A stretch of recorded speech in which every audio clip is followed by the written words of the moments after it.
Halo Sobat Belajar, apa kabar? Mudah-mudahan tetap sehat dan tetap semangat. Kali ini kita akan membahas satu materi dengan judul Konflik dan Integrasi dalam Kehidupan Sosial. Adapun tujuan pembelajaran kita adalah, Sobat Belajar, mungkin kalian pernah mendengar atau membaca berita tentang konflik. Semua orang dapat terlibat konflik. Konflik bahkan dapat melibatkan dalam skala lebih luas. Konflik bisa terjadi antar kelompok, antar suku, antar bangsa, bahkan antar negara. Ada dua subbahasan kita yang akan kita bahas, yaitu konflik dalam kehidupan sosial dan yang kedua, integrasi sosial. Pengertian konflik menurut Robert M.S. Lawang, konflik adalah perjuangan untuk memperoleh hal-hal yang langka seperti nilai, status, kekuasaan, dan lain sebagainya. Sedangkan konflik menurut Kartono adalah merupakan proses sosial yang bersifat antagonistik dan terkadang tidak bisa diserasikan karena dua belah pihak yang berkonflik memiliki tujuan, sikap, dan struktur nilai yang berbeda. Faktor-faktor penyebab konflik sosial. Faktor pertama adalah perbedaan individu. Manusia yang lahir dari dalam satu rahim pun memiliki banyak perbedaan. Perbedaan pendirian dan perasaan akan sesuatu hal atau lingkungan yang nyata ini dapat menjadi faktor penyebab konflik sosial. Faktor kedua adalah perbedaan latar belakang kebudayaan.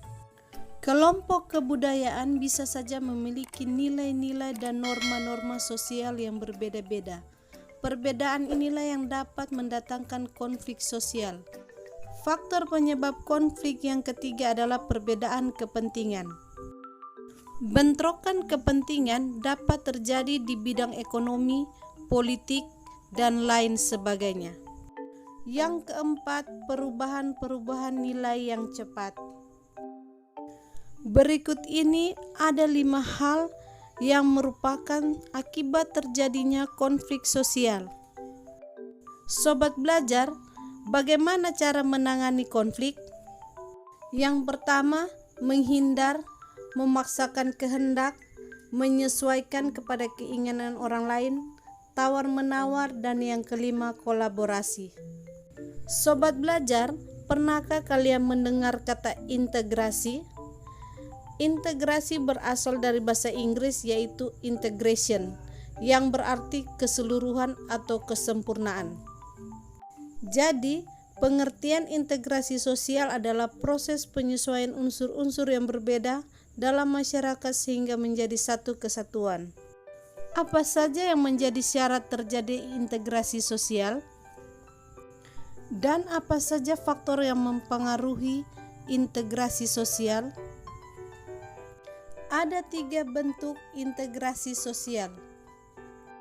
Yang pertama, integrasi normatif. Integrasi yang terjadi akibat adanya norma-norma yang berlaku di masyarakat. Contoh, masyarakat Indonesia dipersatukan dengan semboyan Bhinneka Tunggal Ika. Bentuk integrasi yang kedua adalah fungsional. Integrasi yang terbentuk sebagai akibat adanya fungsi-fungsi tertentu dalam masyarakat. Sebagai contoh, Indonesia yang terdiri dari berbagai suku. Bentuk yang ketiga adalah integrasi koerusif.